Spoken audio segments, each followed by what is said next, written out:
like you need lots of people and I'm sure kazoos and all sorts of things. But it's so good. I got a bit addicted to it. Such a bizarre story. And It really it's is. really weird, and it went on for 25 years. I know, he That's got what away I with it, couldn't believe. and you know, he just, I suppose in those days, people didn't know what you looked like. Yeah, You just that's kind of it, right. disappeared off, and I mean,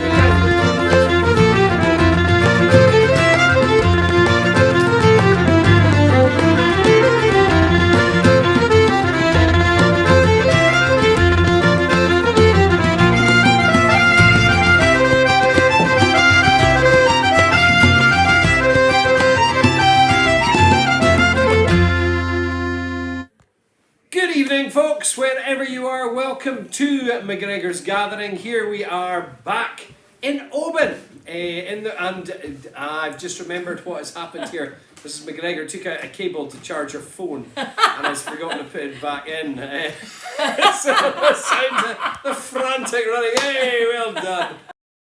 Anyway, take two. Hello, welcome wherever you are. We are at MacGregor's Gathering here in Oban. Down at MacGregor's in the Whisky Vaults. We've done the programme for here a couple of times. This really is a very, very exciting chapter in our bar's history because Oban is just so full of history, it's so full of music, and it's so full of whiskey, especially this place. And delighted tonight to be joined by Jen MacNeill, who is going to be joining me to talk a little bit about our new West Coast whiskey experience, and also Chris Anton, our manager down here, and a man who knows more about whiskey than anyone I've ever met, and we're going to be discussing that in just a few minutes. But Jen, welcome to the programme. Thank you very much. It's great. It's great to have you involved in the whole thing because you had your own business in Colonsay, didn't you? You were doing. What were you doing over there? Colonsay Bikes and Boards, bikes and paddle boards. Just www. So I was doing bike hire and paddleboard hire and paddleboard lessons as well. Yeah. So I take it that was a very seasonal. It was very seasonal. Yes. Yeah. There was not much to do in the winter. No. So. No. And then this it was bizarre actually because you were here at one of the kind of opening weekends when we had a session. Yeah. And then you were walking past us. Myself and Mrs. Mac were sitting in the little cafe looking out the window, and you were walking past. Yes. And we knocked and went, hello. And you came in, and then you gave us your kind of life story about being a chemistry you guys teacher. Were good. You didn't charge me for it. But you were very We give you good therapy. This is something that Mrs. Mac is particularly good at, getting stuff out of people without you knowing you've just told her stuff. Absolutely. But then we thought, wait a minute. We just looked at each other when you left and went, wait a minute, you are the right person for this whiskey show. Exactly what we're looking for. Because the ability to stand in front of a class is very much the same as a class of people who are here for whiskey. Especially but we're gonna, a drunk class. That makes it even better. So we'll talk more about the whiskey, but we're going to play a tune because you play the fiddle, you play the guitar, and you sing, which is more or great. less. More or less. Jack of all trades, master. Well, we're going to play. This is a great old tune called The Conundrum. So we'll give this one. Okay. 1, 2, 3.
going so well until the last part. Which And until this fell off. I couldn't quite remember how that last part of it went. Anyway, so there we are. That's the conundrum. That's one of the tunes you're going to be playing in this new whiskey show that we're doing, and we're going to talk about that in just a few minutes. But first of all, we're going to introduce you to our manager down here, the wonderful Chris Anton, who's going to whisk himself into a seat by us here. Oh, you're going that way. Oh, he's going in by your guitar. Oh my word! Oh. How you doing, Chris? Excellent navigate. Well done.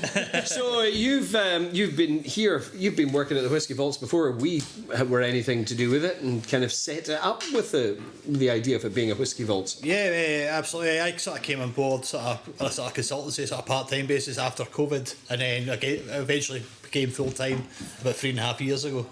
But I joke that I'm like the curtains. I came with the building, so my was transferred over. So. But your knowledge of whisky and your love of whisky, I mean, I've never met anybody who knows quite so much about whisky. Where did you develop that from?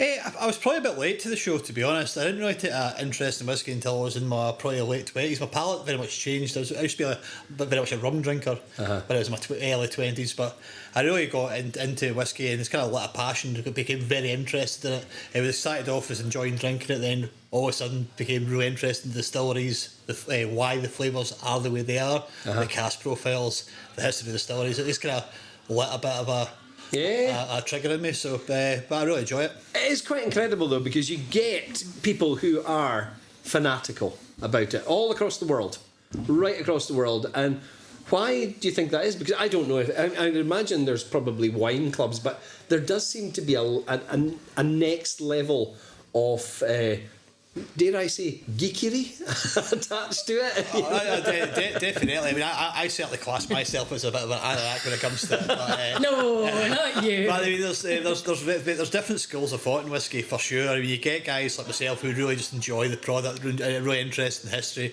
You get the slightly more pretentious side of the industry as well. You get people who just generally just like a dram. Yeah. So it's a nice balance. And when you're doing tastings and things like that, you're always trying to read the room to see exactly who you're giving a tasting to. Yeah. So you can overwhelm people with information when they really just want to know about the flavours of the whisky. So yeah, that's very, very much the case. Now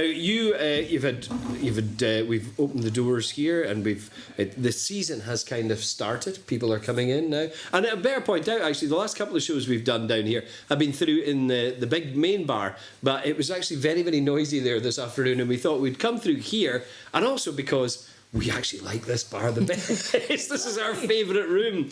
You can have a look around here. It is just.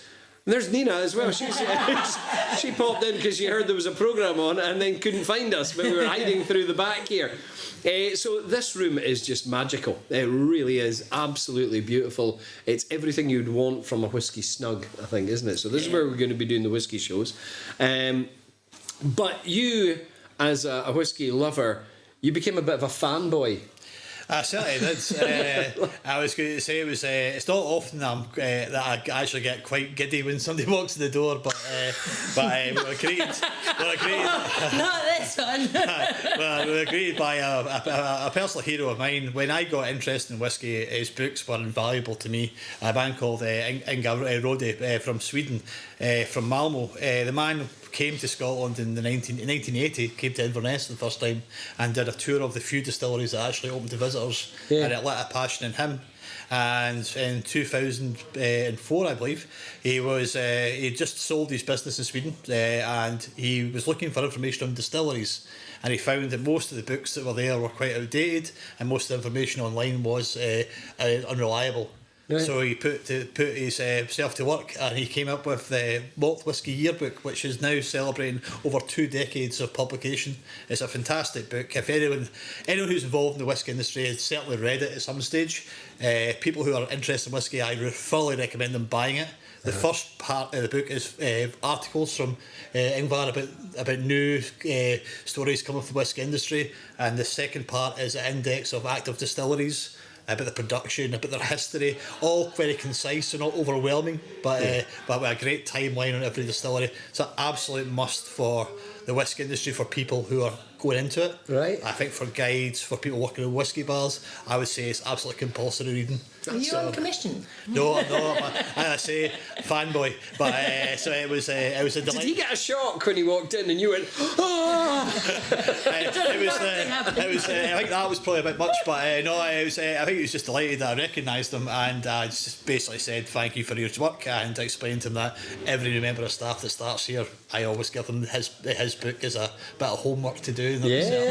So he was quite delighted with that, and he was very kind to leave me a signed copy of his book the following day as well. So it was very nice. And did he have a particular dram across the gantry that you enjoyed? He actually had the Legic Sinclair series when he was here that night, which is actually one of the whiskies that we'll be doing in our whiskey show. So, right. So it was very modest whiskey. It's not most overly expensive, but it's a very nice whiskey and very, very rich and very diverse flavours. So. Yeah. And do you find, I mean, we are right beside Oban Distillery, yes. Right beside it. Do the majority of the customers who are coming in here, have they been to the distillery and are coming here? Is there a real synergy between the two things? Yeah, definitely. We definitely have. We definitely get people who've went to the distillery and have came here. Many are recommended from the distillery staff, which is really nice. Some people arrive in Oban and they're sadly the distillery is very busy and they can't get into the tours or tastings, etc. And they come down to us instead. So maybe we just need a filter lane or something like that will just take, you can't get in there, just come straight in here and meet Chris. Yeah, pretty much. That's good. The ironic thing is as well is we actually have a better selection of Oban whiskey than Oban Distillery do as well.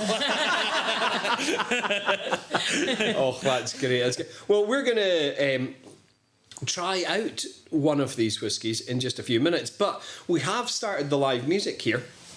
In fact, we have the wonderful Chris Rasdale here tomorrow night, if any of you are watching that fancy popping in. Chris is a great guitarist, fiddle player, singer, and he plays in Inverness quite a bit. He's coming down, so pop in and see him. But this was one of our first acts. They're called the Nicholson Ceilidh Band. I didn't see much of a Ceilidh band, but they sound brilliant musicians, absolutely fantastic. So here's a wee clip of them.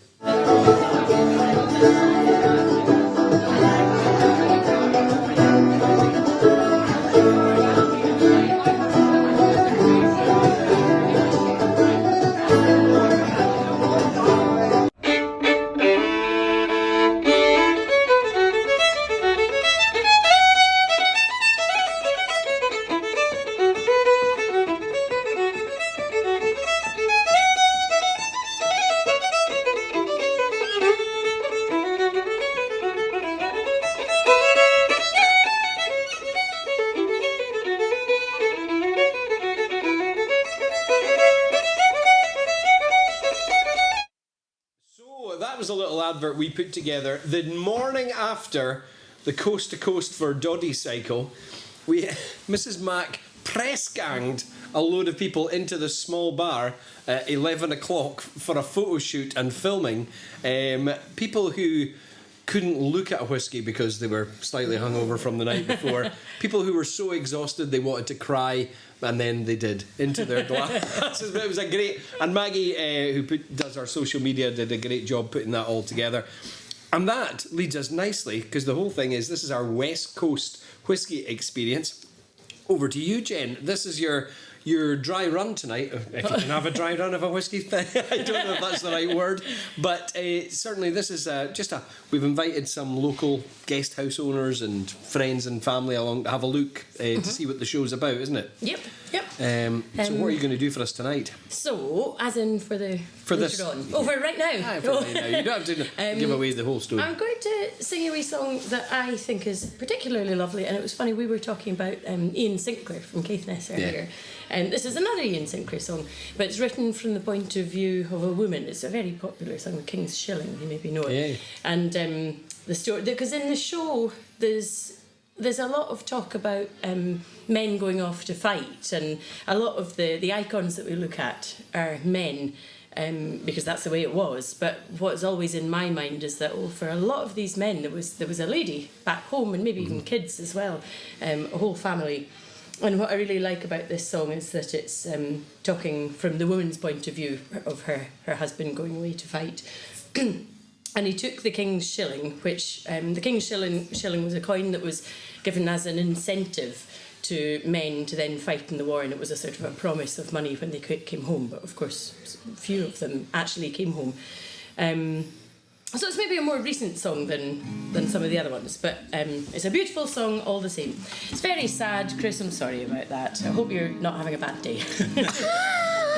You will be after this. You too, folks, if you're out there having a bad day, just... Oh, my love has left me with bare knees twas, and that's the last of him I ever saw.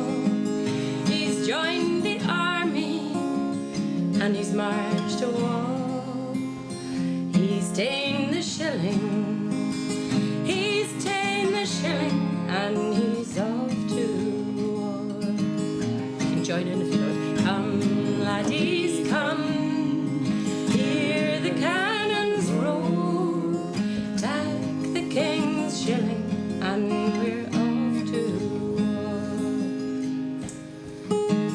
Well, did he look as he marched along, with his kilt and sporran and his musket gun, and the ladies kissed them as they marched away. He sailed a boys, they sailed a boys by the broomy road. Come, laddies, come, hear the cannons roll, take the king's shilling, and we're off to war. I'll put it up once. No, you're all right. No, you were you're fine. That's A flat you're in, isn't it? Yeah. Yeah, thanks. I thought you sang best today. Yeah, I am. But I'll keep to the singing of the chorus. It's actually very serious. Can we just get that seriousness? I forgot what's going on now. Well, the pipes did play as they marched along, and the soldiers sang out a battle song. March on, cried the captain gay, for king and country, for king and country we will fight today. Come, laddies, come, hear the cannons roar, take the king's shilling, and we're off to war. Well, the battle rattled to the sound of drums, and the bayonets flashed in the morning sun, and the drums did beat and the cannons roared, and the shilling didn't seem, no, the shilling didn't seem much worth no more. Come, laddies, come, hear the cannons roll, take the king's shilling, and we're off to war.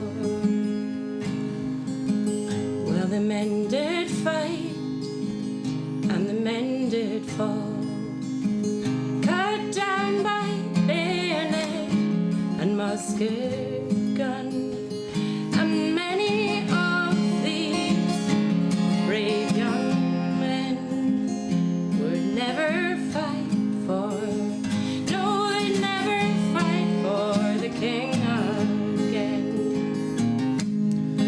Come, laddies, come, hear the cannons roll, take the king's shilling, and we're off to war.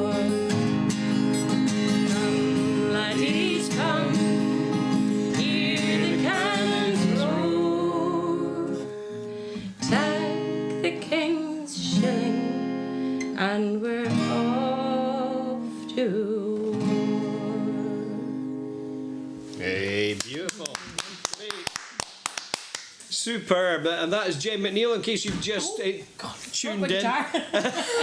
If you've just tuned in, we're down in Oban. MacGregor's at the Whisky Vaults. We are previewing the new show that is going to be given its first airing tonight in the bar. We've got a bar full of invited guests coming along. All the drams are poured. The smell is incredible. And Chris, we've got one of the drams. By the way, a couple of people are saying I'm looking cold. No, I'm not. I am a merchandising horse. These are the new gilets, or body warmers, as I grew up calling them. These were Marianne Simpson designed or came up with this idea that we should get gilets. She obviously knows our customer client base better than we do. We just got t-shirts, but all of a sudden we've gone up market with these. These are rather nice. So no, that's the reason I'm wearing it. I'm not cold. Look, he's in a t-shirt, so it's fine. So Chris, first, this is one of the drams that we're going to be doing on the show. What is this? So this is Tollmorey 12-year-old from the Isle of Mull. So a nice island dram from very close to this area, about an hour by boat.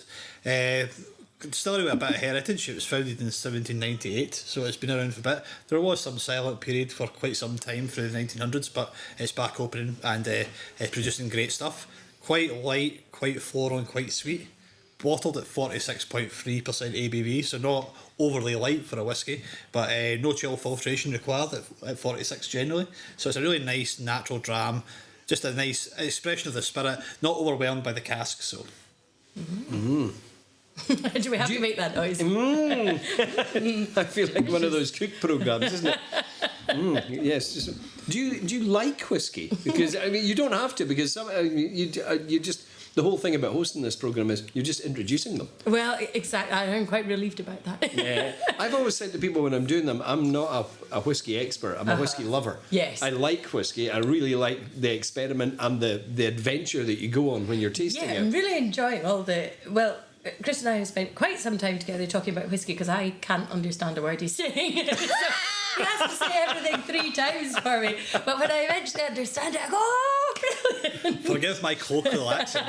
But my boss very kindly sent me on a tour of the distillery, and there were 3 drams there in the space of an hour. And I managed the first one, and then I was there with Connor, and I was having to pass them across. But I was doing it really as if I was dealing in something bad, because I didn't want the guys to know. So no, maybe I'll develop a taste. You never know. Yeah, it is one of those things. Though I think I quite often, like I was doing a tasting yesterday, and there was about half the room they don't drink whiskey, but they were willing to try it because they're in Scotland. Yeah. So they're having a taste of it, and you go, yeah, some of these might, like the first one they tried, the Glenmorangie 12, and they didn't like that, and I thought, well, that's a bad start because that's your entry level. Yeah. But then they tried the Singleton 12-year-old, and they loved that. So I went, all right, we're getting somewhere. Then we hit Talisker. And that's where the room was completely divided. Oh, really? Oh, yeah. Well, what's interesting about Talisker? Well, it's a smoky, peaty one. And it's polarising. I wouldn't like that. Yeah. I'll split the room in 2. So if you're going to bring a whisky to a party, you don't bring Talisker. Because unless you want to take it home with you. Half the room will love it and half the room I'll hate the fact you brought it. It's one of those ones that kind of divides the room. Yeah. So this is Tobermory. I've never tried this before, but you're right, it is. It's very light coloured as well. Yeah. I take it that it's bourbon cask. Probably about second use bourbon, to be honest. It's not overly rich with bourbon flavours. It's more about the spirit. The flavour of the not spirit offensive. That's what I think. I'm saying that it's gentle. Have we got the right woman for this job? I'm sorry, I didn't mean to say that. I just mean it's not all strong and honking. It's quite funny how you're able to be offensive while saying it's not offensive. Chris had to get out the port and the sherry for me earlier on, because what was the one that we were discussing Oloroso and Pedro Jimenez sherries. Yeah. And then he was letting me smell. There was the one that was the Pedro Jimenez. It was. It stank, but it was really tasty. Honest to God, the change in expression from to tasting it, going heaven. I always find that incredible because you know a lot of the time you eat with your eyes, so if it looks good, you know, that's going to taste great. But also the smell, you know, when you get a smell of stuff, you're drawn to. Mm-hmm. So It's quite like Talisker, for instance, as well. Quite often when people smell it, they go, "Oh my god, no, I don't like it," and then they have a taste of it and go, "Oh, that's quite sweet. That's not what I was expecting," and that throws me because I always think if it doesn't smell nice, it's not going to taste nice. Yes, I was really thrown by that port. Yeah. So, that's one. You've got 3 that you're going to do tonight, but the whisky show itself is an hour and a half long, roughly, give or take 20 minutes. I do tend to go on, so probably give 20 minutes.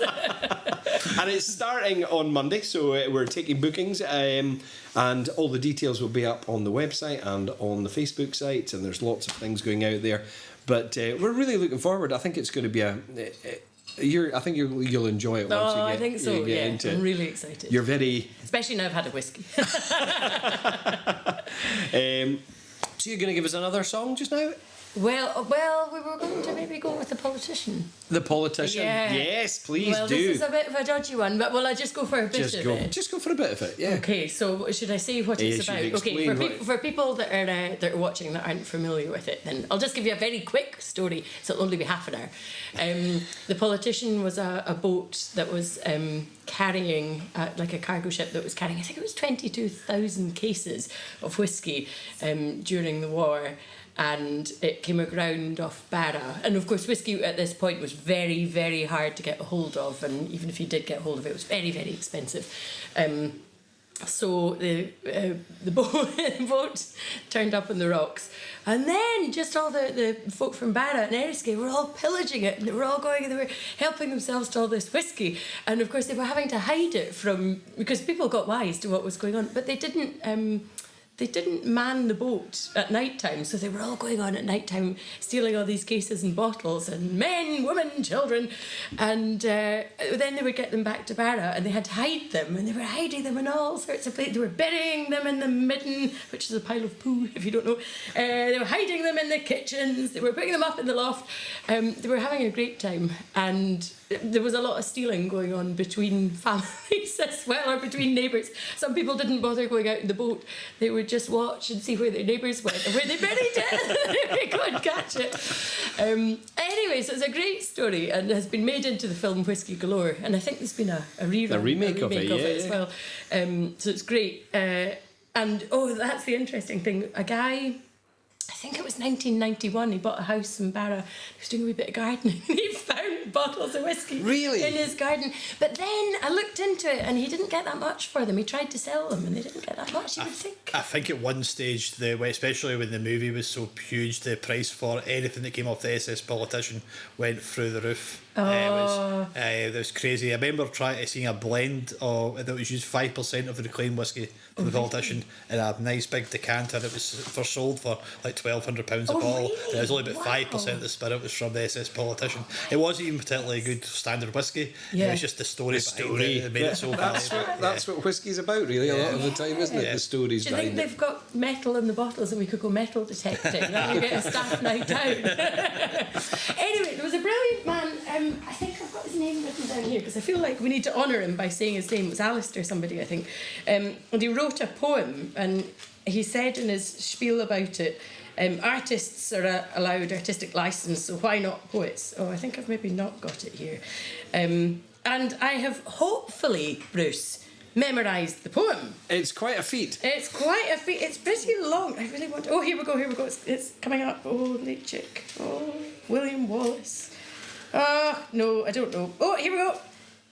Angus MacIntyre, that was it. So Angus MacIntyre wrote... You should know there's MacIntyres all over the place right here. There's loads of them. This is MacIntyre country. Is it? I did actually know that. There's a few MacGregors popping up nowadays as well. Yeah, I know exactly. So Angus MacIntyre wrote a poem about it that was very popular in the day. He wrote a brilliant booklet of poems called, I think it was the Highland Cayley collection, and I went to all manner of difficult things to get hold of this, and actually I could just have googled it, so I've now found out. But anyway, right, well, I don't know when to stop. Will you just stop me? I might get carried away. Right, are you ready? We're ready, let's go for it. Right, I need to get into character. Okay. Times are hard in Barra, you'd hear the buttocks cry. No food to feed a sparrow, and every bottle dry. Old men, once fresh and frisky, so full of ploy and play, dropped dead for want of whisky, the blessed Ushka Bear.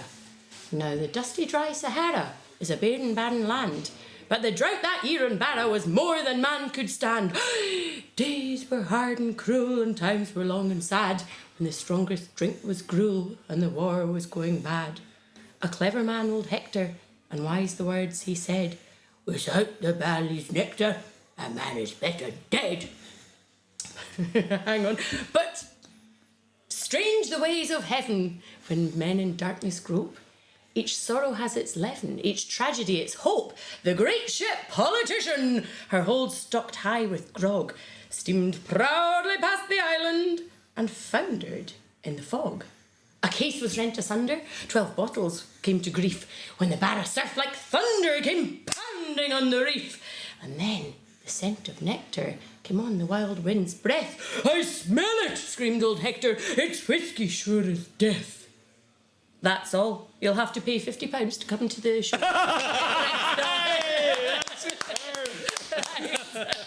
It is something. You know, I remember Ian McFarlane's father, Charlie McFarlane from Glenfinnan, used to do that poem. Absolutely. And Donald Riddle, my fiddle teacher, used to do it as well. Really? Yeah. There was.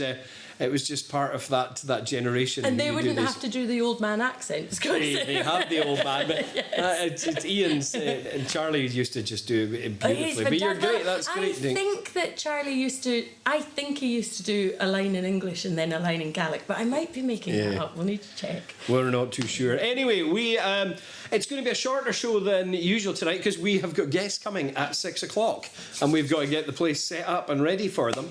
But we're going to leave you with a couple of things. First of all, here's a little clip of Julie Fowlis.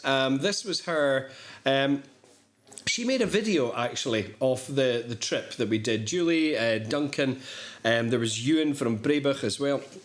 All involved in our cycle from Inverness to Oban. And this is the video of them singing in the bar in Lochaber Rugby Club. I think probably most of us were at our very lowest the night we got into Fort William, having been the coldest ever, the wettest ever, and having just cycled about 67, 8 miles. It was quite incredible. And then everyone got changed, came into the bar, we had some food. Lochaber Rugby Club looked after us like kings. It was brilliant. And then we started playing tunes. And then Julie sang a wee song.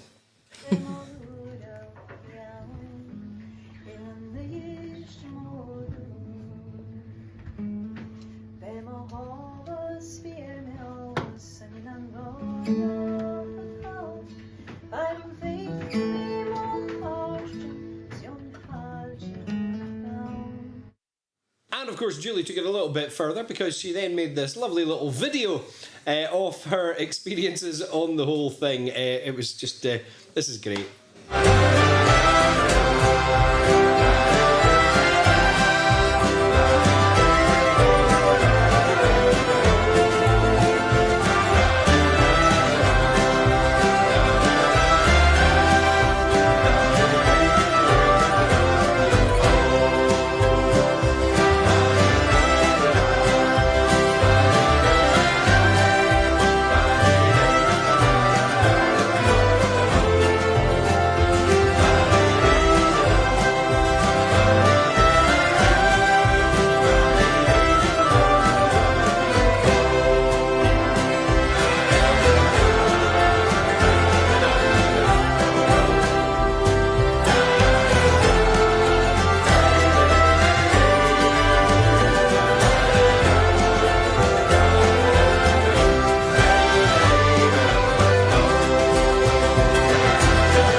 So that was Julie's experiences and all our experiences on the Great Cycle. In a couple of, just a few seconds actually, we're going to let you see what happened in the bar on Sunday when we were kind of doing the final tally and also announcing next year's dates for the cycle, in which we are going from here north because despite all the people telling me the wind blows that way, I didn't listen. I thought, well, we're starting in Inverness. I live here. This is going to be easier. We're going to go down there. Oh, because you're going downhill as well. Oh, it's downhill as well. It's all on the map like that. Anyway, but we've got a couple of people just... Liz Robertson saying, the barmaid and the politician pointed us to a shortcut back to the Barra ferry. We never thought. She was about 21 and fit. Us? Well, neither. Scariest coastal path ever. I have a picture of it on my wall. The pal I was with paints. She called it the shortcut. Terrifying walk. Michael Hensley, beautiful performance of the poem. So that's great. Thank you all for watching. You're all over the place tonight. Meg Finlay, brilliant poem and really well recited as well. So thank you very much. We have been down in Oban here tonight. The Whisky Vaults. If you ever fancy popping up, we're here. Give us a shout. This is your man. This is your whiskey guide. Actually, it's probably not. I'm not a man. You're the our entertainment. Our entertainment. I'm the showgirl. So we're going to get ourselves set up until... Actually, we're not here next week. I am on tour next week with... Traceless Tours. This is Raven Sinclair's group of Americans coming over, and I am the tour guide. I've got a microphone and a fiddle, and the front of a bus. This will be fun. So I'm away next week, but we'll be back the next week with that group if they haven't decapitated me and thrown me off the bus for talking rubbish. We will see. But anyway, here's last week's session. Until we're back, cheerio.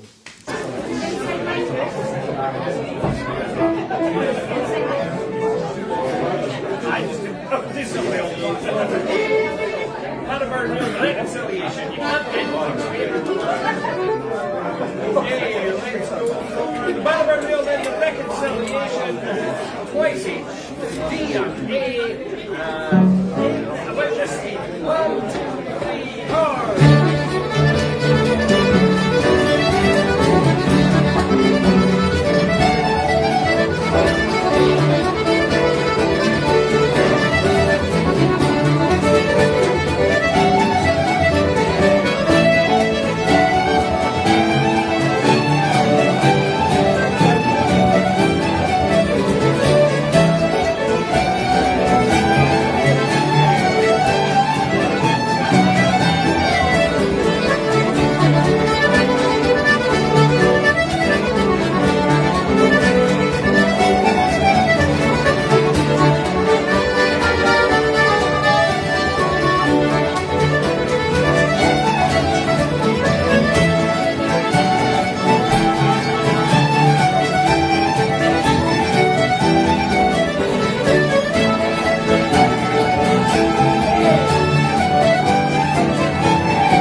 The huge effort that everyone put into the coast to coast for Doddy, and we've got the final total. We have got the final total. There are so many people in this bar who cycled. There's so many people in this bar who helped support the whole thing. It was quite incredible. I don't think any of us have ever experienced anything like it. And we've also got the dates for next year. said kind of, 7th and 8th of May, we are going to be doing the cycle from Oban to Inverness, because until MND is beaten, we've got to keep cycling and we've got to keep playing tunes. So that's what we're going to be doing next year. The total this year raised is £40,000, 40,312 and 12 pence. What an amazing effort. Considering we set out with a goal of getting 10 cyclists and £5,000, that is incredible. So thank you everyone who donated. It really means a huge amount to everyone who got involved in the whole thing as well, for your wonderful support. We're going to play one last tune. It's called Doddy's Dream, I think. Yeah, we'll do that. But it's only one tune we can do really after that. It's alright.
Bye.